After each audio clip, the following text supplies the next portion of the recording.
வணக்கம். பணம் சிலருக்கு அது ஒரு வரம், சிலருக்கு அதுவே ஒரு சாபம். ஆமா. இந்த ஒரு இரட்டைத்தன்மையை மையமா வச்சு தென்கொரியால 2019ல வெளியான ஒரு படத்தை பத்தி தான் இன்னைக்கு நாம ஆழமா அலச போறோம். அந்த படத்தோட பேரு மணி. ஆமா. இந்த படம் சும்மா பங்குச்சந்தை ஏற்ற இறக்கத்தை பத்தி மட்டும் பேசல. பணக்காரனாகணும்னு ஒரே ஒரு கனவோட அந்த உலகத்துக்குள்ள வர்ற ஒரு சாதாரண இளைஞன். ம் அவனுக்கு ஒரு ஆபத்தான வாய்ப்பு வரும்போது அவன் என்ன முடிவெடுக்கிறான், அதனால அவன் எப்படி மாறுறான் அப்படின்னு ஒரு முழுமையான பயணத்தை ரொம்ப விறுவிறுப்பா சொல்லுது. இந்த கதையை முழுமையா புரிஞ்சுக்கிறதுக்காக நீங்க எங்களோட பகிர்ந்துகிட்ட தி கொரியா ஹெரால்ட், சினிமா எஸ்கேபிஸ்ட் மாதிரியான தளங்களோட ரிவ்யூஸ், அப்புறம் நமோவிக்கி மாதிரி தளங்கள்ல இருக்கிற விரிவான தகவல்கள், இது எல்லாத்தையும் தொகுத்து அதோட சாரத்தை உங்களுக்கு கொடுக்க போறோம். குறிப்பா சொல்லணும்னா, இந்த படத்தோட கேரக்டர்ஸ் எப்படி டிசைன் பண்ணிருக்காங்க, ஹாலிவுட்டோட வால் ஸ்ட்ரீட் மாதிரியான படங்கள்ல இருந்து இது எப்படி அழகா நிக்குது, அப்புறம் ரொம்ப முக்கியமா சொல்லுங்க. இது தழுவி எடுக்கப்பட்ட நாவலுக்கும் இந்த படத்துக்கும் நடுவுல ஒரு பெரிய வித்தியாசம் இருக்கு. அதை இந்த படத்தோட மெசேஜே எப்படி மாத்துதுங்கிறது வரைக்கும் நம்ம விரிவா பார்க்க போறோம். சரி, ஆரம்பிக்கலாம். இந்த படத்தோட டைரக்டர் பார்க் நூரி ஒரு இன்டர்வியூல இந்த படத்துல பணம்ங்கிறத ஒரு அம்சம் மட்டும் இல்ல, அதுவே படத்தோட முக்கிய பொருள், தலைப்பு, ஏன் முக்கிய கதாபாத்திரமே அதுதான் அப்படின்னு சொல்லியிருக்காரு. இதுவே போதும்னு நினைக்கிறேன். மிகச் சரியான பாயிண்ட். பணம் இங்க ஒரு ஒரு ஜானஸ் ஃபேஸ்டு சத்தையா காட்டப்படுது. அதாவது ஒரே நேரத்துல வரமாகவும் சாபமாகவும் இருக்கக்கூடிய ஒரு இரட்டை முகம் கொண்ட சக்தியா. ஓ, இந்த இரட்டைத்தன்மை தான் படத்தோட ஹீரோ ஜோ இல்ஹியோனோட முழு பயணத்தையும் தீர்மானிக்குது. இந்த கேரக்டர்ல நடிகர் ரியோ ஜுன்யோல் நடிச்சிருக்காரு. இந்த இல்ஹியான் கேரக்டர் ஒரு பெரிய பணக்கார கனவோட பங்குச் சந்தைக்குள்ள வர்றான். ஆனா அவனோட ஆரம்பகால வாழ்க்கை எப்படி இருந்துச்சு, அது அவனோட இந்த ஆசைகளை எப்படி வடிவமைச்சது? அது ஒரு அருமையான கேள்வி. ஏன்னா அவனோட பேக்ரவுண்ட் தான் அவனோட செயல்களுக்கு ஒரு விதத்துல நியாயம் கற்பிக்க முயற்சி பண்ணுது. அவன் ஒரு ரொம்ப சாதாரண குடும்பத்துல இருந்து வர்றான். அப்படியா? அவங்க அப்பா அம்மா கிராமத்துல ஒரு ராஸ்பெரி பண்ணை நடத்துறாங்க. அவனுக்கு ஒரே ஒரு கனவு தான், எப்படியாவது பணக்காரன் ஆகணும்னு. ஆனா கனவு மட்டும் போதுமா? பங்குச்சந்தையில ஒரு புது புரோக்கரா சேர்ற அவனுக்கு அனுபவம் இல்லாததால ஒரு பெரிய ஆர்டர்ல தப்பு பண்ணிடுறான். ஐயோ! இதனால அவன் வேலையை விட்டே தூக்கப்படுற நிலைமைக்கு வந்துடுறான்.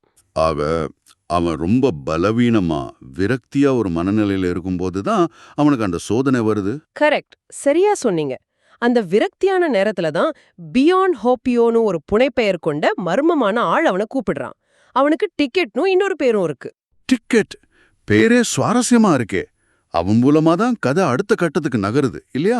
ஆமா, இந்த டிக்கெட் சட்டவிரோத பங்குச்சந்தை வேலைகள்ல ஒரு எக்ஸ்பர்ட். அவன் எல்ஹியோனுக்கு ஒரு ஆஃபர் கொடுக்கறான். நான் சொல்றத செஞ்சா நீ கோடீஸ்வரன் ஆகலாம். இதுதான் அந்த டீல். வேற வழியே இல்லாத எல்ஹியோன் அதை ஏத்துக்கறான். ம் அந்த முதல் டிரான்சாக்ஷன்லயே அவன் சம்பாதிக்கிறது சுமார் 700 மில்லியன் வோன். அதுதான் அவனோட வாழ்க்கையோட டேர்னிங் பாயிண்ட். அந்த முதல் சுவை அதுதான் அவனை முழுசா மாத்திடுது. அந்த பணம் அவனோட உலகத்தை எப்படி தலைகீழா புரட்டி போடுது. அந்த மாற்றம் படத்துல ரொம்ப தெளிவா காட்டப்படுது. அது வரைக்கும் ஒரு சின்ன வீட்ல வாழ்ந்தவன் கங்கணம் ஏரியால ஒரு லக்ஸூரி அபார்ட்மெண்ட்டுக்கு மாறுறான். ஓ, அப்பா அம்மாவோட பண்ணையில வேலை செய்ய ஆட்களை நியமிக்கிறான். காஸ்ட்லி கார், ட்ரெஸ்ன்னு அவனோட லைஃப் ஸ்டைல் மொத்தமா மாறுது. இத பத்தி ஆக்டர் யூஜன் யோல் ஒரு இன்டர்வியூல சொன்னது ரொம்ப சுவாரஸ்யமா இருந்துச்சு. என்ன சொன்னாரு? படப்படிப்புல பணக்காரனா நடிக்கிறதே என் முகத்துல ஒரு மாற்றத்தை கொண்டு வந்துச்சு. நிஜத்துல அவ்ளோ பணம் ஒருத்தரை எவ்ளோ மாத்தோன்னு நினைச்சு பாருங்க அப்படிங்கிறாரு. இங்கதான் அது ரொம்ப சுவாரஸ்யமாடுது. பணத்தோட தாக்கம் அவனோட பார்வையை எப்படி மாத்துதுங்கிறதுக்கு ஒரு சிம்பாலிக் சீன் கூட படத்துல இருக்கு இல்லையா? ஆமா, அது ஒரு அருமையான காட்சி. இல்ஹியோன் தெருவுல நடந்து போகும்போது அவன் பாக்குற கார்கள், பில்டிங்கள், ஏன் மனுஷங்க போட்டிருக்கிற ட்ரெஸ் வரைக்கும் எல்லாத்து மேலயும் அதோட விலை விவரம் மிதக்கிற மாதிரி காட்டுவாங்க. வாவ்!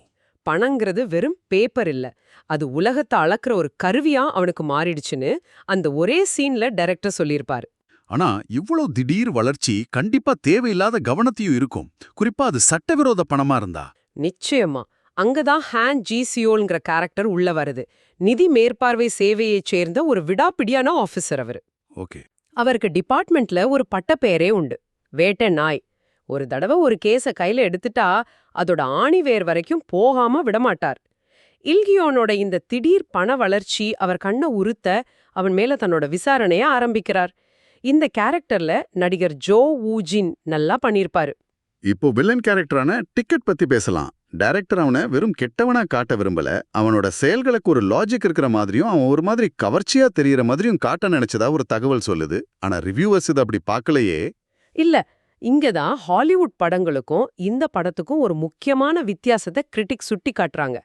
சினிமா எஸ்கேபிஸ்ட் தளத்தோட ரிவ்யூ ஹாலிவுட்டோட புகழ்பெற்ற வால் ஸ்ட்ரீட் படத்துல வர்ற கார்டன் கெக்கோ கேரக்டரோட டிக்கெட்டை ஒப்பிடுது. ஆமா, கார்டன் கெக்கோவோட அந்த கிரீட் இஸ் குட் டயலாக் ரொம்ப ஃபேமஸ். கரெக்ட். அது வெறும் டயலாக் இல்ல, அது முதலாளித்துவத்தோட ஒரு கொடூரமான முகத்தை காட்டுற ஒரு தத்துவம். அப்போ கார்டன் கெக்கோ பேராசைய ஒரு சித்தாந்தமா பார்க்கறான், ஆனா டிக்கெட் அப்படி இல்லைன்னு சொல்றாங்களா? சரியா சொன்னீங்க. டிக்கெட் கேரக்டர் கிட்ட அப்படி ஒரு தத்துவ பார்வை கிடையாது. அவனோட நோக்கம் பணம், அதிகாரம், அவ்வளவுதான். அவன் ஏன் இதை செய்யறாங்கிறதுக்கு பின்னாடி ஒரு சித்தாந்தமோ பெரிய லட்சியமோ இருக்கிற மாதிரி காட்டப்படல. ஓ, புரியுது. இதனால கார்டன் கெக்கோ மாதிரி ஒரு மறக்க முடியாத வசீகரமான வில்லனா அவன் தெரியல. அவன் ஒரு புத்திசாலியான கொடூரமான கிரிமினலா மட்டுமே தெரியறான். நடிகர் யூஜி டேவோட நடிப்பை பத்தியும் ஒரு குறிப்பு இருக்கு. அவரோட புகழ்பெற்ற ஓல்டு பாய் பட கேரக்டரை இதை ஞாபகப்படுத்துறதா? ஆமா, அந்த அமைதியான ஆனா கணிக்க முடியாத ஒரு அச்சுறுத்துற தன்மை இந்த கேரக்டர்லயும் வெளிப்படுது. அது படத்துக்கு ஒருவித பதற்றத்தை கொடுக்குது. ஆனா இந்த வில்லன் வெறும் ஃபைனான்ஷியல் ஃப்ராடோட நிக்கல. அதுதான் இந்த கதையை வேற ஒரு தளத்துக்கு எடுத்துட்டு போகுது. அப்படியா? சந்தைய தனக்கு சாதகமா மாத்த ஒரு தொழிற்சாலைக்கு தீ வைக்கிறது, தனக்கு தடையா இருக்கிறவங்கள கொலை பண்றதுன்னு வன்முறையிலயும் இறங்குறான். இந்த வன்முறை அம்சம் சுவாரஸ்யமா இருக்கு. ஏன்னா இதுதான் படம் தழுவி எடுக்கப்பட்ட மூல கதையிலிருந்து ஒரு பெரிய மாற்றத்தை கொண்டு வருதுன்னு நினைக்கிறேன், இல்லையா? அந்த நாவல்ல கதை இவ்ளோ அதிரடியா போதா? அருமையான கேள்வி. இல்ல, இதுதான் இந்த படத்தோட மிக முக்கியமான விவாத புள்ளி. இந்த படம் ஜான் ஹியூண்டோ எழுதின மணிங்கிற நாவலை அடிப்படையா கொண்டது. பொதுவா புத்தகத்தை தழுவி எடுக்கிற படங்கள்ல சில மாற்றங்கள் இருக்கும். ஆனா இதுல இருக்கிற ஒரு மாற்றம் கதையோட மைய செய்தியை மாத்திடுது. அதுதான் படத்தோட முடிவு. சரி, முதல்ல நாவலோட முடிவு என்னன்னு சொல்லுங்க. நாவலோட முடிவு ரொம்ப டார்க், நம்பிக்கையே இல்லாத மாதிரி இருக்கும். அதுல ஹீரோ இல்ஹியான் பணத்தோட பேராசைக்கு முழுசா அடிமையாகி கடைசியில அவனே அடுத்த டிக்கெட்டா மாறிடுறான். என்ன சொல்றீங்க? ஆமா, அந்த ஊழல் நிறைஞ்ச சிஸ்டம் அவனை முழுசா விழுங்கிடுச்சு. அதுல இருந்து தப்பிக்க வழியே இல்லைங்கிறத அந்த முடிவு காட்டுது. அது ஒரு விஷாதமான எச்சரிக்கை. அப்படியா? அது ரொம்ப ஆழமான, அதே சமயம் மனசை கணக்கு வைக்கிற ஒரு முடிவு. ஆனா படத்துல அப்படி இல்லையே. சுத்தமா இல்ல. சினிமாவுல இல்ஹியான் கடைசி நேரத்துல மனசாட்சியோட செயல்படுற மாதிரி காட்டப்படுது. அவன் அந்த வேட்டை நாய் ஹான் ஜிசியோலோட ரகசியமா சேர்ந்து டிக்கெட்டை கையும் களவுமா பிடிக்க உதவுறான். ஓகே. அதுக்கான ஆதாரங்களை கொடுத்துட்டு ஒரு சப்வே ட்ரெயின்ல ஏறி கூட்டத்தோட கூட்டமா காணாம போயிடுறான். ஒரு நிமிஷம், அவன் சம்பாதிச்ச அந்த சட்டவிரோத பணத்தோட தப்பிச்சிட்டானா? அவனுக்கு எந்த தண்டனையும் கிடைக்கலையா? அது கொஞ்சம் அதிர்ச்சியா இருக்கே. ஆமா, இதுதான் கிரிட்டிக்ஸ் சுட்டி காட்டுற முக்கியமான பாயிண்ட். அவன் செஞ்ச தப்புக்கு எந்த பொறுப்பும் ஏத்துக்காம அவனை விட பெரிய ஒரு கிரிமினலை காட்டி கொடுத்துட்டு பணத்தோட தப்பிச்சிடுறான். ஆனா இது நாவலோட அந்த யதார்த்தத்திலிருந்து ரொம்ப மாறுபடுதே. முற்றிலும் மாறுபடுது. ஒரு விதத்துல இது ஒரு கலவையான மெசேஜ கொடுக்குது. அந்த சிஸ்டம்குள்ள இருந்துகிட்டே அதை ஏமாத்தி ஜெயிக்க முடியுங்கிற மாதிரி இது தோணுது. ஒரு கமர்ஷியல் சினிமா ஏன் இப்படி ஒரு மாற்றத்தை செய்யணும்? நாவலோட முடிவு கலை ரீதியா ரொம்ப சக்தி வாய்ந்ததா தெரியுதே. இதுதான் கலைக்கும் வணிகத்துக்கும் இருக்கிற ஒரு நித்திய போராட்டம். நாவலோட முடிவு யதார்த்தத்தை சொல்லுது, ஆனா அது ஆடியன்ஸ்க்கு ஒருவித நம்பிக்கையின்மையை கொடுக்கலாம். புரியுது. ஒரு கமர்ஷியல் சினிமா, குறிப்பா தென்கொரியால, பெரும்பாலும் ஆடியன்ஸ்க்கு ஒருவித திருப்தியை கொடுக்கிற முடிவையே தேடுது. ஒரு ஹீரோ அவன் எவ்வளோ தப்பு செஞ்சிருந்தாலும் கடைசியில தப்பிக்கிறது இல்ல ஜெயிக்கிறதுங்கிறது ஆடியன்ஸ்க்கு ஒரு விதமான கெத்தார்சிஸை கொடுக்குது. இந்த மாற்றம் படத்தோட பாக்ஸ் ஆஃபீஸ் வெற்றிக்கு ஒரு முக்கிய காரணமா இருந்திருக்கலாம். புரிகிறது. ஆக ஒரு யதார்த்தமான ஆனா கசப்பான உண்மையை சொல்றதை விட ஒரு திருப்திகரமான ஆனா சமரசம் செய்யப்பட்ட முடிவை படம் தேர்ந்தெடுத்திருக்கு. சரி, இவ்வளவு விவாதங்களுக்கு பிறகு இந்த படம் பொதுவா ஆடியன்ஸ் கிட்டையும் கிரிட்டிக்ஸ் கிட்டையும் எப்படிப்பட்ட வரவேற்பை பெற்றுச்சு? பாக்ஸ் ஆஃபீஸ்ல இது ஒரு பெரிய ஹிட்.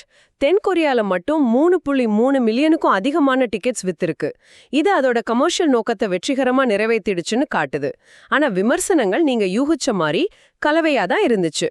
எதெல்லாம் பாராட்டப்பட்டுச்சு, எதெல்லாம் விமர்சிக்கப்பட்டுச்சு? 3 முக்கிய நடிகர்களோட நடிப்பும், குறிப்பா ரியூ ஜூன் யோலோவோட அந்த அப்பாவி பையன்ல இருந்து தந்திரமான பணக்காரனா மாறுற பரிணாமமும் ரொம்ப பாராட்டப்பட்டுச்சு. சரி. அப்புறம் ரொம்ப சிக்கலான ஃபினான்ஸ், ஸ்டாக் மார்க்கெட் விஷயங்களை இந்த துறைய பத்தி அதிகம் தெரியாதவங்களுக்கும் புரியுற மாதிரி டிரெக்டர் எளிமையா கையாண்ட விதமும் பாராட்டப்பட்டுச்சு. விமர்சனங்கள் எதை மையப்படுத்தி இருந்துச்சு? முக்கியமா 2 விஷயங்கள். ஒன்னு, படத்தோட கதையும் முடிவும் கொரியன் சினிமாவுல அடிக்கடி பயன்படுத்துற ஒரு ஃபார்முலாவை பின்பற்றதா சொல்லப்பட்டது. அதுல எந்த புதுமையும் இல்லைன்னு சொன்னாங்க. ரெண்டாவதா, இது ஹாலிவுட் படங்களான the wolf of Wall Street இல்ல த பிக் ஷாட் மாதிரியான படங்களோட தாக்கத்துல உருவாக்கப்பட்டிருந்தாலும் அந்த படங்கள்ல இருந்த ஆழமான சமூக விமர்சனமோ நையாண்டியோ இதுல இல்லைங்கிறது ஒரு பெரிய குறையா சொல்லப்பட்டுச்சு. அப்படி என்றால் இது விறுவிறுப்பாக இருந்தாலும் இந்த ஜானரில் ஒரு புதிய பாய்ச்சலை நிகழ்த்தவில்லை என்பதுதான் பொதுவான கருத்தாக இருந்தது. மிகச்சரியா சொன்னீங்க. இது ஒரு நீட்டான, வேகமான, நல்ல என்டர்டெய்னிங் படம்.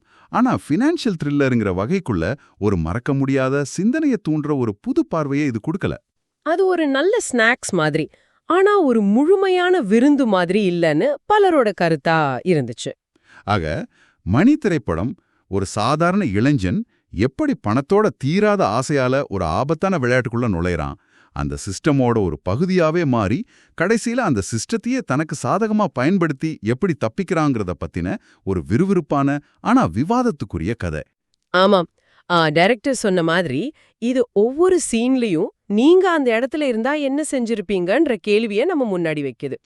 இல்ஹியோனோட பேராசை, டிக்கெட்டோட அதிகார வெறி, ஹான் ஜிசியோலோட கடமை உணர்ச்சி, இந்த 3க்கும் நடுவுல நடக்கிற போராட்டம் தான் இந்த கதை. இறுதியா உங்களுக்கு ஒரு சிந்தனை. இந்த படத்தோட முடிவு அது தழுவி எடுக்கப்பட்ட நாவலிருந்து முற்றிலும் மாறுபடுது. நாவல் பணத்தோட ஊழல் சக்தி ஒரு தடவை உங்களை பிடிச்சுக்கிட்டா அதுலேருந்து தப்பிக்கவே முடியாது, கடைசியில் அந்த சிஸ்டமே உங்களை விழுங்கிடும்னு சொல்லுது. ஆனா திரைப்படமோ அந்த ஊழல் சிஸ்டம்ல ஒரு பகுதியா இருந்துகிட்டே புத்திசாலித்தனமா செயல்பட்டா அதை வென்று தப்பிக்கவும் முடியும்னு சொல்லுது. இந்த 2 முடிவுகள்ல எது உங்களுக்கு நிஜ வாழ்க்கைக்கு நெருக்கமானதா தோணுது? ஒரு தவறான அமைப்புக்குள்ள போயிட்டு எந்த கரையும் படியாம வெளியே வர முடியுமா, இல்ல அந்த அமைப்பு கடைசியா நம்ம அடையாளத்தையே சிதைச்சிடுமா? யோசிச்சு பாருங்க.